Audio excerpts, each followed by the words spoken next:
z Univerzo v Ljubljani in sicer z Univerzitetne službe za knjižnično dejavnost nekaj več povedala o odprti dostopnosti, pa prav do recenziranih publikacij. Lepo prosim. Hvala. Petra nam je predstavila Oda Setting the Stage.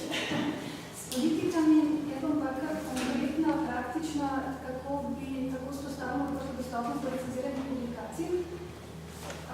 Pokazala bom kar veliko različnih podatkov, pa vas prosim, da me kar tako dostavite pa vprašate, če zdržite do konca, kako bi uredno. Na kratko morda najprej razlogi za odprti dostop, da se ne bomo preveč zadržali. Definicija odprtega dostopa, v bistvu je povedala že Petra. Odprti dostop do recenziranih člankov, torej za določilo v obzorju 2020, za katerega Evropska komisija pričakuje, da ga bodo tudi države članice EU vključile v svoje nacionalne določila, kako shranjeno recenzirano objavljajo repozitoriji univerze in pa repozitoriji univerz po svetu niso samo stoječe digitalne zbirke, imajo v teh repozitorijima določene lastnosti, ki omogočajo, da se metapodatki teh objav zbira na nacionalnih portalih, na teh je v Evropi morda samo 10, slovenski je edini, in pa na evropskem portalu OpenAI. Najprej glede razlogov za odprto dostop do znanosti. Taka nova paradigma je nastala tudi v Evropski komisiji odprta znanost, ali pa Science 2.0. In sicer odprta znanost bi se izdala na način, ki je odprt v vseh fazah raziskovalnega procesa, vključuje tako podatke, rezultate in pa protokole, potem programsko opremo in tudi podprohodno. Pomeni transparentnost pri zbiranju podatkov, javno dostopnost in možnost ponovne uporabe podatkov in pa čim večjo odprto znanstvenega komuniciranja in pa porabo spletnih orodij za podporo znanstvenemu sodelovanju. No, in Darja je že vključena v smer v pot proti odprti znanosti. In sicer je Darja en del projekta, novega projekta EGI Engage, Engaging the Research Community Towards an Open Science Commons. Konkretno to pomeni, da bodo v okviru tega projekta vzpostavili evropski portal Open Science Commons, kjer nameravajo zbirati vse, kar se uporablja na določenih področjih znanosti, v smislu odprte znanosti, za humanistiko in predstavljajo pomeni tudi digitalizacijo določenih virov in pa vsa orodja. Zdaj morda je tukaj še 14 dni nazaj, da ste imeli v Ljubljani konferenco, kjer je bil začetni sestanek, kick-off meeting prav tega dela projekta EGI Engage, kjer bo vzpostavljen Darja Competence Center. Tako da to je res vedno. Tole schemo je Evropska komisija navajala ob razpravi o odprti znanosti. Tukaj pač vidimo, da je odprti dostop samo eden izmed vidikov odprte znanosti.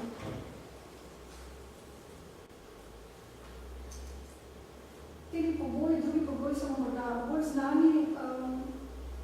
Nekateri deli sveta so zaradi slabših finančnih razmer prikrajšani glede dostopa do znanstvene literature.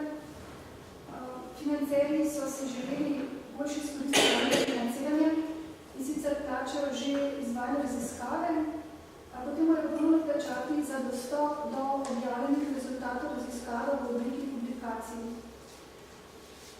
Nekaj je tudi navajeno, da ne bi odprti dostop povečal stopnjo akademske svobode raziskovalcev in pa v zvezi z odprtim dostopom pogosto omenjajo vrednotenje v znanosti, v smislu, da bi pač morali poiskati tudi kakšne malo načine vrednotenja in upoštevati pač publikacije, ki so sedaj avtorsko dostopne in je zanje možno zbirati različne druge vidike uporabe, tudi ne samo mogoče dejavnikov vpliva in pa faktorja. No, eden izmed prvih razlogov leta 2004, kot je omenila Petra, so bili pa visoki zneski za naročnine za znanstvene revije. Takole pravi Guardian leta 2011, da so ob visokih, da so pač Murdoch, ta znani lastnik medijskih imperijev, primerjavi z znanstvenimi založniki že kar zelo socialističen, da to kot založniki lahko služijo. potem je revija Economist leta 2012 zapisala, da je to skoraj to počebno licenco, da lahko tiskaš denar. No, tale gospod je tudi to zna samovodnik odprtega dostopa, sem izpravljala v sceno, kako visoke profite imajo znanstveni, komercialni znanstveni založniki. Naprimer, ESMR ima čisti letni profit, ko vse stroške 39% na leto, letni profit, tako da je to res presega McDonald's, Google in vse druge. Definicija odprtega dostopa do publikacij. To je pravzaprav definicija iz kombinacije Budimpeške in pa deklaracije iz Dresde. In sicer govorimo o tem, da je odprto dostopna tista publikacija, katere avtor oziroma nosilec materialne avtorske pravice da pravico dostopa do publikacije komorkoli na svetu in dovoljuje različne načine uporabe tega svojega dela, dovoljuje pa tudi izdelavo in distribucijo izpeljanih del. To je morda za znanost malce nenavadno, vendar tukaj v tej točki pa pride v upoštev etika v znanosti. Ne moreš, čeprav imajo članki licenco Creative Commons in bi jih ti navedel v svojem novem delu, v katerega bi izložil določene vstavke drugih člankov, tega ne počneš. So pa proste licence pomembne zaradi tekstovnega podatkovnega rudarjenja. Če imamo klasične licence za nosilce materialnih pravic, da mora izvajalec tega rudarjenja vsakič vprašati. Smo založnika za vsak članek, ali dovoli, da se ga uporabi v rudarjenju. Če pa imajo članki licenco Creative Commons, pomeni, da so avtori oziroma nosilci materialnih pravic že naprej dali dovoljenje za tako uporabo. Kakšna je posledica te definicije? Da je taka publikacija brezplačno dostopna za bralca in pa ima odprt avtorsko-pravni vidik. V vsakem primeru pa je potrebno avtorje citirati ob uporabi. Odprta dostopna publikacija pa zahteva za to odprta dostopna publikacija pa je tudi, da mora biti takoj po objavi vložena v vsaj en spletni repozitorij. In ti spletni repozitoriji morajo imeti določene lastnosti, na primer povezljivost in pa tudi trajno hranjenje mora biti zagotovljeno. V slovenščini in v francoščini lahko že z izrazom ločimo glede na vrsto odprtega dostopa, v angliščini pa pravzaprav je open access ena vreča, ki jo potem še lahko z dodatnimi izrazi pojasnimo. V Sloveniji je dogovor, da je zelo prosti dostop uporabljamo za publikacije, ki so brezplačno dostopne za bralca, vendar je avtorsko-pravni vidik tak, kot smo navajeni pri naročniških revijah. Ni pa nujno, da so to vedno naročniške revije. Avtor je materialne avtorske pravice prenesel na založnika. Prosti dostop, to so recenzirani prednatisi v repozitoriji. To je primer, ko je avtor članek objavil v naročniški reviji, založnik je prevzel materialne pravice, vendar je po vratu nazaj avtor dovolil, da so recenzirani prednatisi shranili v repozitoriji. Imamo tudi nekatere revije, ki so brez naročnine, vendar pa nima odprtega avtorsko-pravnega vidika. Tam je pač tudi avtorsko-pravni vidik označen z založnikom in prevzemom materialnih avtorskih pravic. Pravi odprti dostop smo pa že na prejšnji prosovnici videli pa tisti, kjer je članek brezplačno dostopen na svetovnem spletu in avtorji so držali materialne avtorske pravice. Označeni so lahko z nekimi prostimi licencami. Najpogosteje uporabljene so licence Creative Commons. Na članku vidimo takole oznako, copyright avtorji ali pa so navedeni poimensko. Taki članki pa so članki v odprtih revijah in pa v nekaterih naročniških revijah založniki omogočijo, da se samo za en članek plača odprta dostopnost in ta članek je potem brezplačno dostopnost za bralce in avtor izložijo materialne avtorske pravice. To ti revijam rečem tudi hibridne revije, pri njih pa nastopi problem, da ni jasno, če oziroma koliko založnik odbije od naročnine tega zaslužka. Temu pojavu rečejo double dipping. Koliko smo se pogovarjali z založniki, niso bili prav jasneno, kako to naredijo čez partner. Oziroma v Sloveniji učinkov odprtih objav v naročniških revijah še nismo opazili pri naročninah. V direktoriju odprtih dostopnih revij, torej Open Access Journals, je že preko 10.000 revij. Od teh 10.000 revij je približno 3.100, več kot 3.100 vključenih tudi v Web of Science in pa zadnji podatek današnji Scopus navaja 2.800 Open Access Journals je v njihovi citatni zbirki, ki so pač odprti napričani tudi v dalje Open Access Journals. No, zdaj pa se pravi, nam je financer nekaj naložil. Petra je povedala, kakšne so določile glede odprtega dostopa v evropskem raziskovalnem prostoru. Velja, da je obvezna odprta dostopnost objav in sofinanciranih projektov. To pomeni recenziranih člankov procedov, za te je obvezno. Za monografije pa navaja Evropska komisija Strong in Encouraged. Kar precej določil se nanaša na raziskovalne podatke, čeprav tukaj zadeve poteka še v pilotnem obsegu. V nacionalnem financiranju pa ne države članice sprejela enaka določila, kot veljajo za obzorje 2020, in sicer bi morali postoriti že do konca leta 2014. Tako da Petra, ki je nacionalna referenčna točka za odprti dostop, je morala za poročilo v uradnem listu Evropske unije poročati, da mi tega še nismo storili. Ampak bomo pa malo smo dali vodi.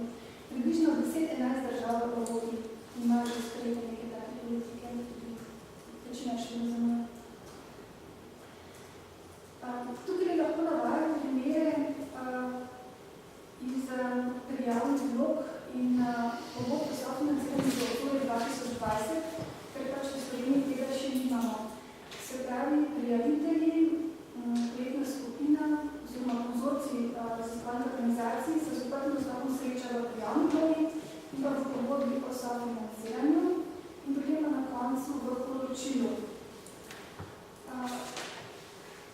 V prijavni vlogi je potrebno navesti, se pravi za vse projekte, to velja vse projekte obzorja 2020, načine, kako bodo dobili odprti dostop do recenziranih znanstvenih aplikacij, ki bodo nastali v projektu. Tukaj tudi pojasnijo, kaj to je odprti dostop in načine odprtega dostopa.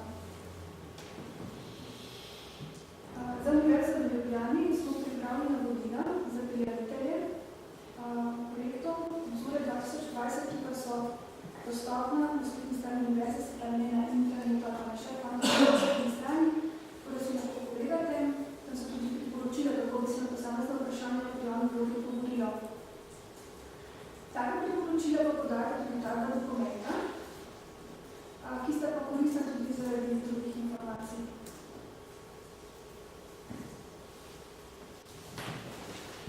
No, ko pa je projekt le izbran za sofinanciranje, pa dobijo dopis pogodbo o sofinanciranju. Te pogodbe so tipske, tako da pravzaprav v določenih delih je omogočen opis kakšnih vidikov, ponovadi glede intelektualne lastnine, ampak recimo ta člen artikla 29 ne sodi med opcijske člene in je obvezen in bo v vsaki pogodbi o sofinanciranju projekta obzorja 2020 edino tale del 29.3. Če znanstveno področje, na katerega prijavitelji oddajajo prijavo, ni del pilota odprtih raziskovalnih podatkov v obzorju 2020, tega ne bodo notrdeli. Se pravi, vedno bodo tukaj notrdeli 1, 2, 3, 5 in 6. To je pa samo takrat, kadar je znanstveno področje del pilota tistih 7 področij. Zanimivo je pa tole, da v bistvu že Evropska komisija s tem, ko uvaja obvezno odprto dostopnost recenziranih člankov iz raziskav obzorja 2020, predvideva, da bodo tudi posledice neizpolnjevanja tega določila. In sicer pravi tale člen 29.6, the grant may be reduced. Se pravi, lahko se zmanjša sofinanciranje. To pomeni, da je treba ta člen 29 vzeti zelo resno. Po drugi strani pa ni tukaj veliko odgovornost za tiste, ki kakorkoli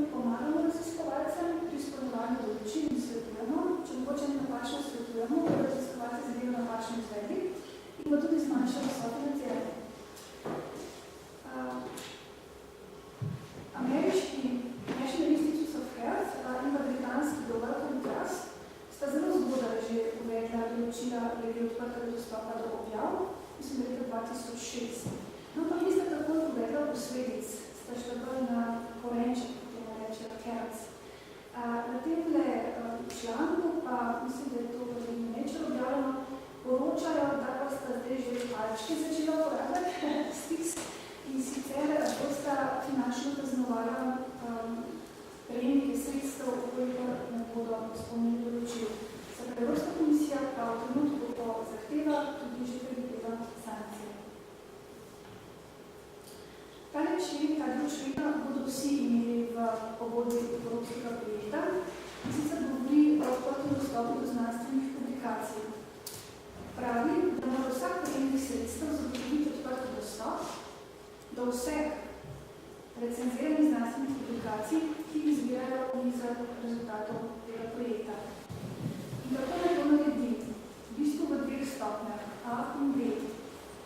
V prvi fazi naj takoj, oziroma tako nekako se da, oziroma najkasneje ob objavi, shrani v repozitoriju ustrezno različico članka.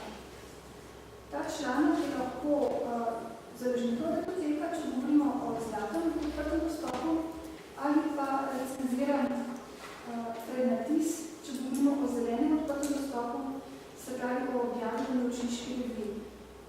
Hkrati, že v tem členu priporočajo ali pa pravijo, da naj si upravičenec prizadeva shraniti raziskovalne podatke, ki so potrebni, da se preveri rezultate v znanstveni objavi tega shranka. Ta člen se pravi govori o znanstvenih publikacijah, vendar tudi tukaj navezuje raziskovalne podatke. V drugi fazi pa naj upravičenec zagotovi odprt dostop do te publikacije preko repozitorijev. In sicer kdaj? Takoj ob objavi, če govorimo o izdatnem odprtem dostopu, se pravi članki, ki so brezplačni za bralca in imajo licenco Creative Commons, zato tudi lahko damo v repozitorij, oziroma najkasneje v 6 mesecih za vse znanstvene vede, razen družboslovja in humanistike. To pa je primer, ko so avtorji objavili članek v naročniški znanstveni reviji in je založnik povratno dovolil, da dajo to objavo v repozitoriju. Problematika, ki tukaj nastane, je, da trenutno založniki večinoma želijo imeti daljše obdobje za časne dostopnosti objav, kot bi si želel financirati Evropska komisija. Tretji del tega člena, 29.2, pa govori o tem, da mora biti datoteka s celotnim besedilom v repozitoriju opremljena poleg z bibliografskimi podatki, tudi z naslednjimi podatki o financerju, akronimu projekta in številki tega projekta, številki pogodbe. Hkrati mora biti za to publikacijo na voljo datum, kdaj je objavljena, in pa dolžina začasne nedostopnosti, če pač obstara, in pa trajni označevalnik. Tukaj nam še kar označeno, da je to kompatibilnost OpenAir, se pravi prvi del bibliografskih podatkov, ko so to vsi poznamo, to so podatki, ki se opisujejo tudi v obis, ki se prikažejo v SIGRIS-u. Tega dela pa do sedaj še nismo poznali na prvo, ampak nekaj podatki številka projekta omogoča Evropski komisiji, da na eni številki izbere vse rezultate raziskave. Tako odprte objave in sklope raziskovalnih podatkov. Vsaka ta enota pa ima trajno vključevanje. To so se zamislili. Kako bo zdaj naš raziskovalec uresničil ta določila? In sicer na voljo ima 3 možnosti. Zeleni odprti dostop, zlati odprti dostop in pa hibridne revije. Nekaj sem že prej omenila, tudi Petra že povedala, pri zelenem odprtem dostopu so članki objavljeni v naročniških revijah in je založnik dovolil, da avtor recenzira prednatis shrani v repozitoriju. Materialne evropske pravice ohranijo založniki. Pomembno je pa to, da vsebina skoraj gotovo ne bo takoj dostopna, da bo založnik zahteval nek časovni zamik celotne vsebine, dostopa do celotne vsebine. Pri zlatem odprtem dostopu pomeni, da so revije v celoti sestavljene iz odprtih člankov. Največja pogosti zmot je, da je potrebno za vse odprte članke plačati. Pa ni potrebno. Če pogledamo direktore odprtih revij, Writer of Open Access Journals, je mislim, da okrog 60% na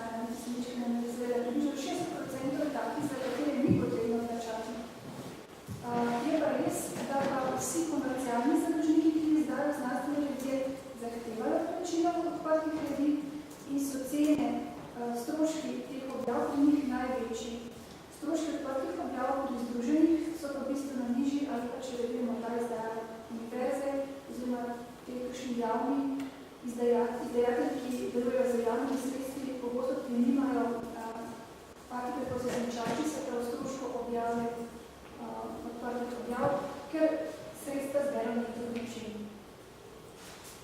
Se pravi, pri odprtih revijah avtorji zadržijo materialne avtorske pravice in ravno ta licenca Creative Commons dovoli, da lahko v repozitorij shranimo založnikom v datoteko. Nikar tega ne storite v prvem primeru, zeleni pa so dostop, ker je to huda kršitev in vas bo založnik verjetno poiskal in opozoril, recimo. No, hibridne revije so pa neka mešanica naročniške revije z nekaj odprtimi članki. Avtori so plačali oziroma nekdo jim je omogočil plačilo odprtosti njihovih člankov, zadržali so materialne avtorske pravice, kar je ugodno zaradi nadaljne izrabe, zato za dodatkovno oddaljanje. In pa v tem primeru lahko članek damo v obliki založnikov, da to teke v repozitorij. In če pogledamo znanstveno komuniciranje v svetu sedaj, lahko ugotovimo, da pravzaprav skoraj vse je lahko odprto dostopno. En del, mislim, da je to 20% preko zlatega odprtega dostopa, vse ostalo pa preko zelenega odprtega dostopa. Se pravi, če lahko prijavitelji napovejo stroške odprtega dostopa, kot večino stroške je zelo ugodno, vendar bodo v projektu verjetno objavili več člankov, tako da bodo samo za nekaj člankov podelali strošek 3000 € plus 12% DDV, ostale članke bodo pa dali na voljo v zelenem odprtem dostopu, ker morajo pa vse članke iz projekta tudi na voljo v odprtem dostopu. Tako da realistično, da ne bodo, če bodo plačali, več ne bo pa na zelenem odprtem dostopu. Zdaj pa založnik, avtor mora nekako založniku zapriti, da on ima projekt Evropske komisije in mora obvezno doseči odprto dostopnost celotnih besedil. Najprej glede zelenega odprtega dostopa, to je naročniška revija. Avtor se mora založnikom pač dovoliti, da mu slednji dovoli sklenitev recenziranega prednatisa v repozitoriju. Pravzaprav obstaja že spletna stran na ravni sveta, SharePoint, v kateri so zbrana dovoljenja večine založnikov, sploh pa vseh večjih založnikov. Zdaj problematična ta druga alineja, da bi založnik moral avtor dovoliti tisto dolžino embarga, ki ga od avtora zahteva financer. Kako bo avtor potem uspešno, še ne vemo. In kdaj bi se avtor pogovarjal z založnikom v času sklenitve, v času prenosa materialnih avtorskih pravic na založnika, tukaj obstaja neki primeri spremnega dopisa in pa aneksa k pogodbi z založnikom. Če pa je članek že objavljen in avtor naknadno ugotovil, da bi pač moral biti odprto dostopen, pa tudi se lahko še pogovarja z založnikom. Zdaj, koliko uspešen mora biti, če ne mogo si zmanjšati sredstva.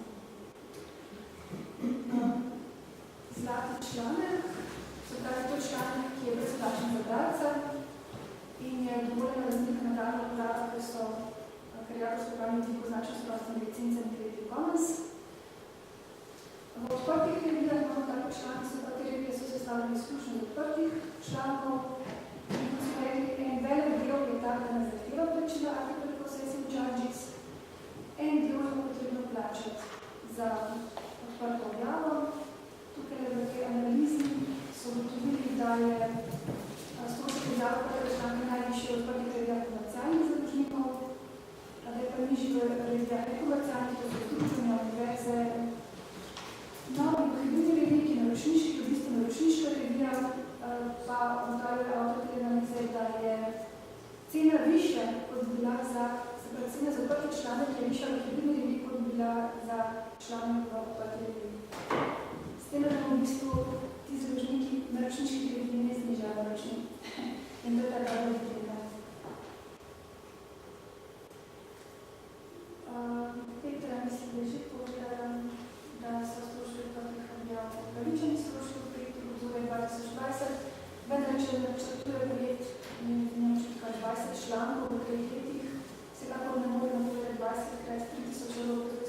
še povečal profil.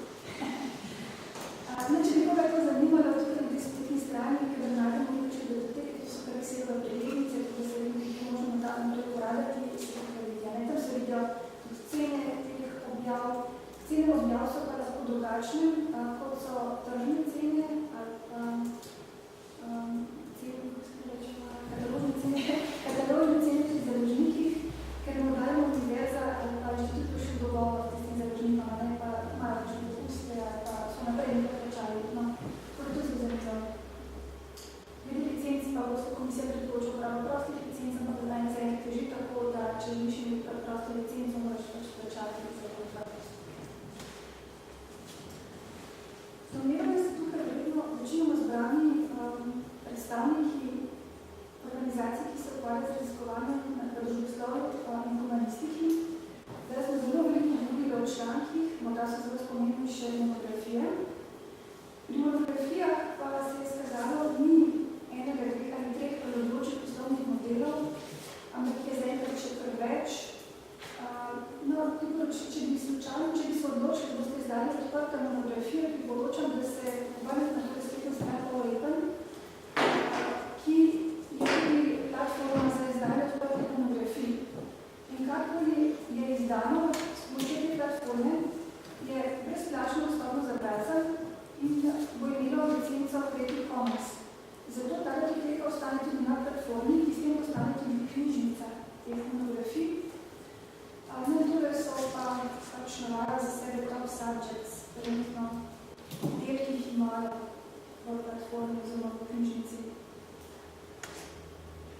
Glede slovenskih znanstvenih literarnih revij je Javna agencija za knjigo že v letih 2010 in 2011 sofinancirala izdelavo analize in priporočil, izdelal jih je Mirovni inštitut in sicer za nacionalni portal slovenskih znanstvenih literarnih revij.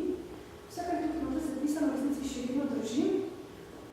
Načrtovali so izvedbo v treh fazah. V prvi fazi bi na portalu zbrali revije, v drugi fazi bi priporočili, da vsi za izdanje uporabljajo odprto programsko opremo Open Journals System. V tretji fazi bi pa priporočili ne samo, da so brezplačno dostopni, ampak da avtorsko programe ljudi označijo licenca in Creative Commons. In to še zmeri države, če bi se našla sredstva, da spostavitev tega imamo hvala, da je vznika že tukaj.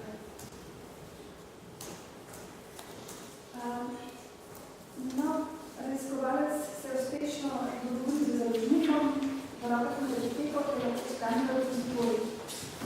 Tukaj sem lep naslov namenoma dala v repozitorij univerze, ker načrtujemo, da bi na univerzah raziskovalci sami sprejevali objave v repozitorije, delo to izhaja iz avtorsko-pravnih vidikov.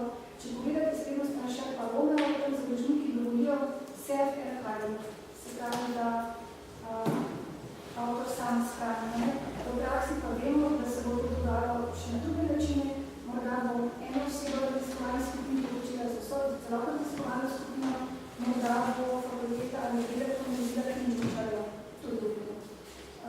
Vem pa, da se vzpostavlja še dodatno repozitorij za raziskovalce organizacij, ki imajo lastnih repozitorijev, upravljajo bo centralna tehniška knjižnica, deluje pa na enaki programski opremi kot repozitorij teh štirih univerz.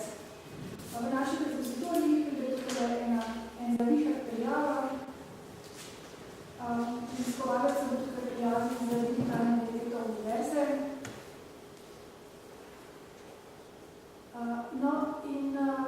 Pri oddaji delo bo oddal v treh fazah. V prvi fazi bo izbral kakšno vrsto enote daja članek, tako drugega. In ko bo to izbral, se mu bo na naslednji strani se mu bodo pokazali ustrezni metapodatki. To so pravzaprav metapodatki, ki jih poznamo iz zapisov Codis, nič posebnega. Že sedaj pa deluje ta programska oprema repozitorij na tak način, da če na začetku, v začetno polje pišemo Codis ID tega zapisa, se popolnijo vsa tista polja, za katero so na voljo podatki v zapisu Codis. To je en možen način, drugi način pa je, da je bila objava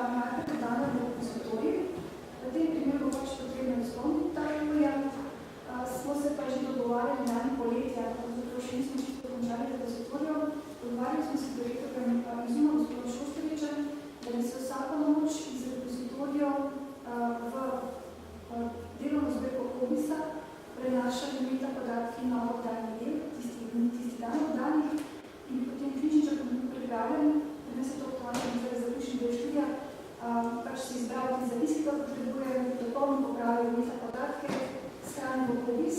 V tem trenutku bi se popravljeni podatki prenesli nazaj v repozitorije in tudi opis ID. V repozitoriju bo ostal URL dela v repozitoriju, se pravi, no, ta delček je pa tisti, ki smo ga videli od tretji del člena 29.2. Se pravi, tega potrebuje financer, da bo lahko preverjal izpolnjevanje določil. Za financerja je ta delček najbolj pomemben. Se pravi, tukaj bomo izbrali EC za Evropsko komisijo. In ko bomo tukaj izbrali EC, sem potem na prvem mestu odpreš izbrant programov financiranja Evropske komisije. Sedaj je verjetno vdaj ena objava iz 7. okvirnega programa, ko bi tukaj izbrali 7. Nujno je opisati številko projekta, zaključen podatek, potem je pa tako tudi naslov projekta akronim. V tistem tretjem delu člena 29.2 smo videli, da je treba povedati tudi za kakšno vrsto objave gre, ta izračevalni ura je ta objava in pa če je embargo, da je tudi navedeno, kdaj poteče ta embargo, in to pomeni, da bo programsko oprema repozitoriju samo sprostila dostop do celotne vsebine, ko bo to dovoljeno, prej pa ne. Prej bodo pa repozitoriji tudi samo metapodatki, se pravi opisi teh objav. Tule zelo zabolite, a se ne važem. Tole zgleda zapis v repozitoriju Univerze v Ljubljani, to je naslednji znanstveni članek, tipologijo Hobis imamo tukaj, ki je nastal na Biotehniški fakulteti, naslov avtorji, URL do dela. Tukaj je trenutno, ker smo potegali v repozitoriju vse, kar smo že našli, z naših članic, kaže nekaj na nacionalnih povezavo, znanje zbirko Univerze v Ljubljani, potem pa tako, da to teka v repozitoriju. Nekaj drugih podatkov, je pa izvlečati v slovenskem jeziku in v angliškem jeziku in ker imamo vzpostavljeno tudi nacionalno infrastrukturo odprtega dostopa, lahko izvedemo tudi priporočanje, in sicer podobna dela iz tega repozitorija, nadaljevanje tukaj spodaj pa tudi podatki najpodobni del iz drugih slovenskih zbir. To pa niso samo repozitoriji, ampak tudi nekaj modulov iz DRIV, kot je video lecture suite, digitalna knjiga za obrambo, repozitorij Biotehniškega inštituta, no in tukaj se pač lahko dodajo še druge. Tako je nekako izgleda nacionalna infrastruktura odprtega dostopa, ki je ta družbi rezultat projekta 4 univerz, ki smo ga objavili na razpis ministrstva za e-storitve. 4 repozitoriji delujejo z isto programsko opremo. V nacionalni portal se stekajo metapodatki, celotno besedilo ostane v repozitoriji. V nacionalni portal se pripeljajo tudi podatki iz tradicionalnih virov, ko bo popolno določ tudi repozitorij, ki bo upravlja Zmena Biotehniška knjiga, bo pač to ena izmed virov podatkov. Na nacionalnem portalu je pa se dostopni podatki, ki se vračajo nazaj v repozitorij priporočilnega sistema. Iskanje po nacionalnem portalu išče po vseh repozitorjih hkrati.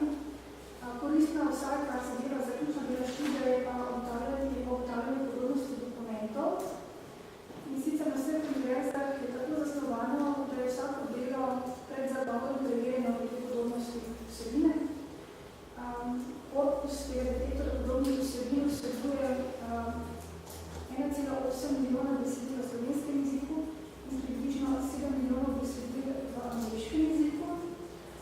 Kar zadeva objave raziskovalcev, te objave pravzaprav že založniki preverijo, nekaj spremljajo šansko objavo. Oni uporabljajo programsko opremo CrossCheck, tale naš detektor, njegov korpus ni tako dober kot korpus CrossChecka, ker so pač v CrossChecku vsi naročniške revije tudi noter, ne pač mi bomo plačati, da revije v tem korpusu naročniške revije, drugače pa ima plačljiva programska oprema za preverjanje podrobnosti Turnitin, pa tudi ima dogovor z založniki, tako da če vaša organizacija uporablja Turnitin, lahko tudi druge rezultate iz preverjanja revizij.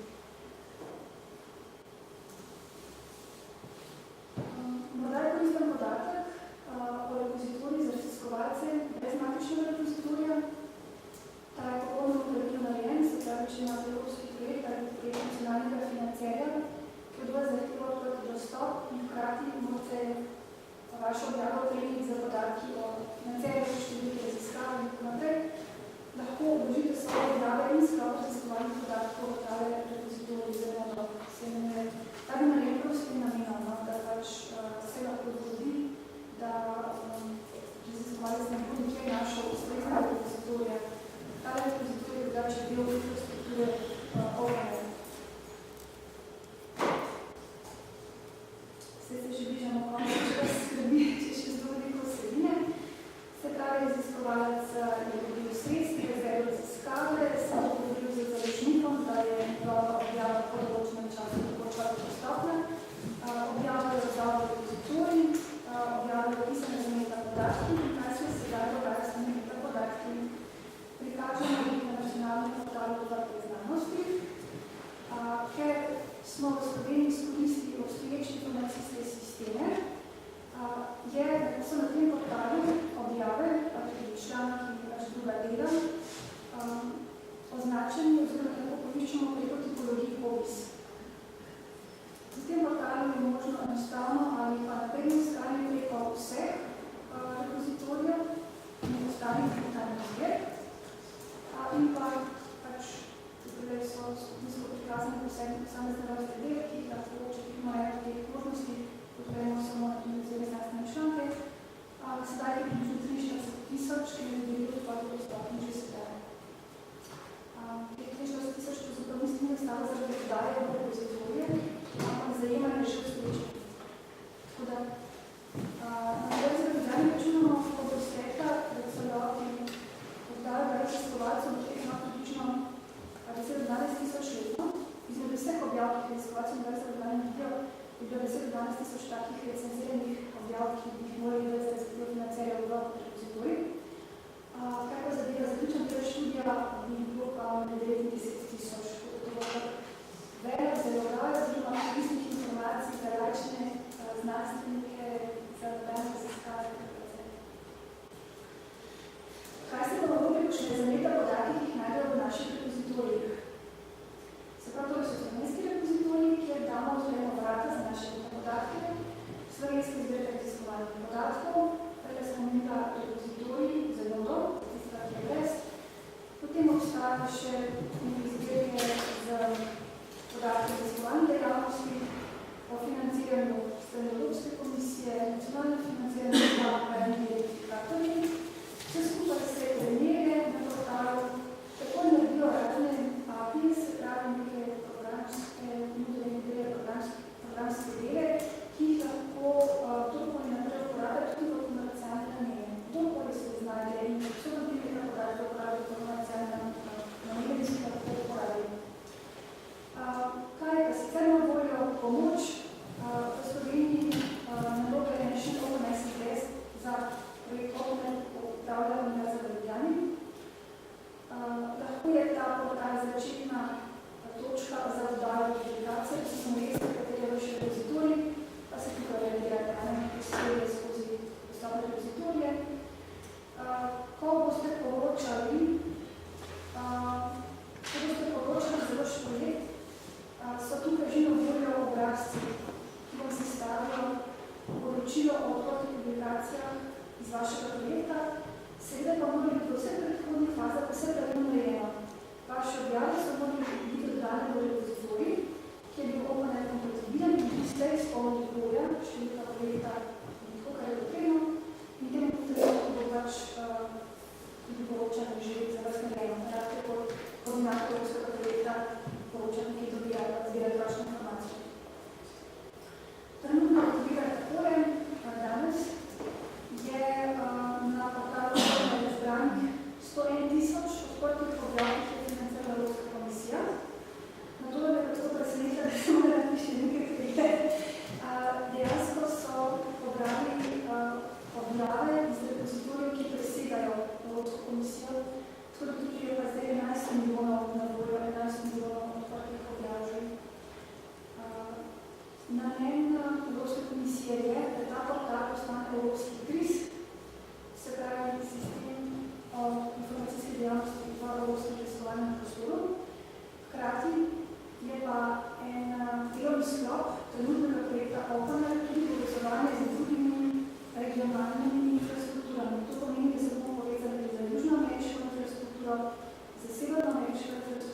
in če že takega obstaja, da je že v kompletni fazi razvoja.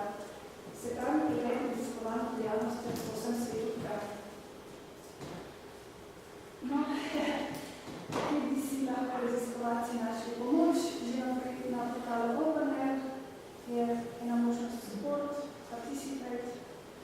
Potem v Sloveniji imamo v slovenščini osnovne informacije o odprtem dostopu, glede objav, raziskovalnih podatkov, potem najmanjše informacije za raziskovalce, glede politične strategije in pa tudi priporočila za založnike, kako bi se lotili izdanja revije v razdatem odprtem dostopu.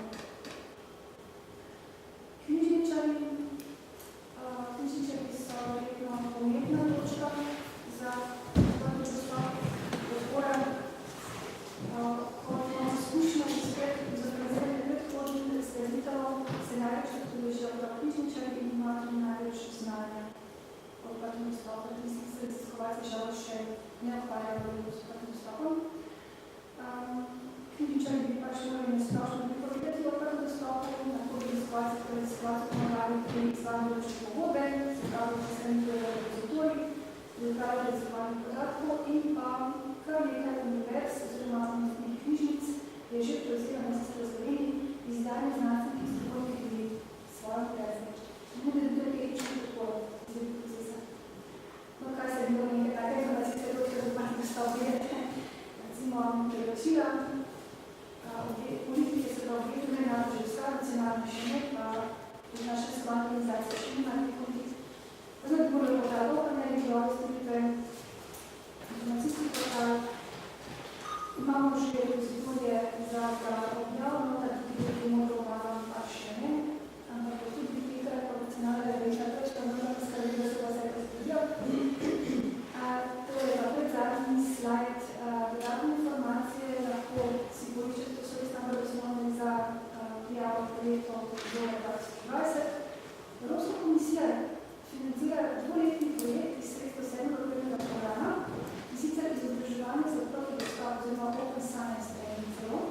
Na tem portalu je zelo veliko predstavitev, že video posnetkov raznih izvedenih, torej se splača, če kako ne potrebujete, ali pa bi na tej pripravljeni izobraževanje, pogledajte na ta portal. Se absolutno splača. O slovenski nacionalni institutu pa da bi zelo objavili dva članka, če bi vas podrobnosti zanimali. No, UNESCO je pa nedavno, če še mesec nazaj, objavili module za izobraževanje, odprtem dostopu in ki se priporočam, ker so stopensko in zelo poenostavljeno pripravljeni. Vendar se treba zavedati, da so to osnovne informacije in da smo mi del evropske raziskovalnega prostora, ki imamo že točno določeno, kako pa financer se da nas tega. Najlepša hvala za pozornost, mislim, da zdaj še pašam, da zdaj boste vsi zavrženi. Res najlepša hvala za to, res še nazorno predstavitev. Jaz mislim, da so vse verjetno kakšne vprašanje še pri vas prijavili, tako da gre na plan z njimi pred odmorom. Je bila pa predstavitev, da kaj čovjeka, da ste dnes nekaj vsega, kar se zanima. Smo se pa dogovorjeni, da poštemo predstavitev, da se tudi snimajo na mapikarno. No, ok, Ja, to je predstavitev. Moja predstavitev označena za prostor, centa Creative Commons, pomeni, da lahko naprej pravljate. Morda to niče ne bi vprašal, pa še malo govorila. Ta je centa Creative Commons, je sedaj različica 4.0. Verjetno ste sedaj poznali različice do 3.0, v Sloveniji celo samo do 2.0. In te različice so bile portrit pa unportrit, se prav so bile ali na splošno nekaj, ali pa vezane na pravno inkvizicijo. In so imeli znotraj iste različice malo različno vsebino, kadar je bila nevezana na inkvizicijo in teda vezana različico. Poleg tega so bile malce pomanjkljive za uporabo v znanosti.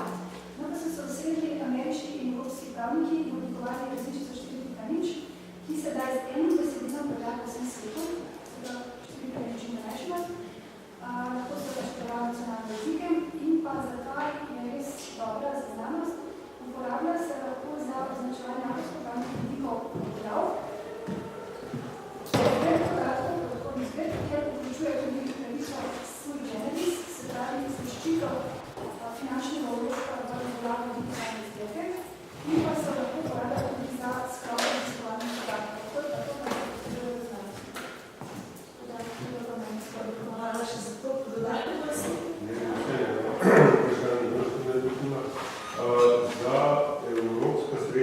to da prikazati kot pravične stroške. Ne? Kaj pa za ARS sredstva? Če imamo mi nacionalni projekt, to pomeni, da bomo morali iz materialnih stroškov plačevati, ali bo predviden dodatni denar za publiciranje odprtih člankov. Verjetno, vi boste vedno lahko izvedli ali pa obodili določilo financerja. Če ne drugače pa bi zeleni način, to boste lahko naredili. Če bi pa šli neki zlate, pa da objavili ste konkretnega projekta, pa bi rekla odvisno od stanja financ v državi.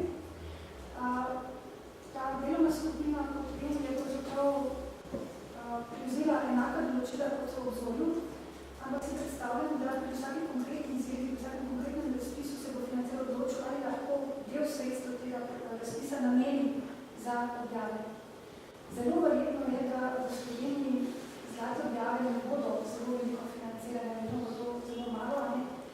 In tudi, če pogledamo države te regije, v projektu Opener smo je Slovenija del Eastern Europe, smo celo največji del 10 nas je, drugače v tem projektu 50 partnerov za 40 držav. Skratka, ta naša regija nikjer ni veliko financiranje takega odprtega dostopa. Imajo pa financiranje velika Britanija in to intenzivno in pa Nizozemska, kar pripisujemo velikemu vplivu zemljikom. Recimo, Nemci se pa niso odločili za tako dalje. Tako da pomembno je, da ima raziskovalec možnost izvesti, kar mu je financiranje odločil, to je lahko. Nas ocenjujejo tudi potem, ali pa zelo dost, potem kakšni, koliko publiciramo v regijah, ki bojo faktor vpliva. Tam je pa izbire precej manj, katere regije za neko konkretno področje imajo na faktor. Ravno to je, da bi rekla, vi si boste izbrali tisto najboljše regijo in vas pravniško zanima, kakšen način odprtega dostopa nudi. Ker če ne zlatega, nimate denar mogoče za zlatega, ta regija definitivno nudi zelenega. Tudi boste pa na zeleni način. Aha, pa to je sigurno, definitivno. Ja, pa vas zanima nekaj, kako to ne, če boste dali na sled svoje cenovnika, potem ki se zelo zanimivo. Tisto znači, da bomo različne slede, ki vas zanimajo. In če se to skoraj domnevali, so to ljudje največjih komercialnih To je Springer, Oni čisto, da se skoraj revije nudijo zeleni dostop, ne bo vam všeč embargo bo predolg, trenutno, ne bo 6 mesecev, ne bo 12 mesecev. Hkrati pa komercialni združniki bodo vsako svojo naročniško nudijo open choice, če bi bili slučajno čega potegnil 3000 plus. Tako da ja, ni strahu, res čisto za skoraj vsako revijo se da nekako pa tudi dostop zagotoviti. Zato pa tudi Evropska komisija se drzne naložila, vse objave iz sofinanciranih projektov. Prosto objave v drugih člankih, ne v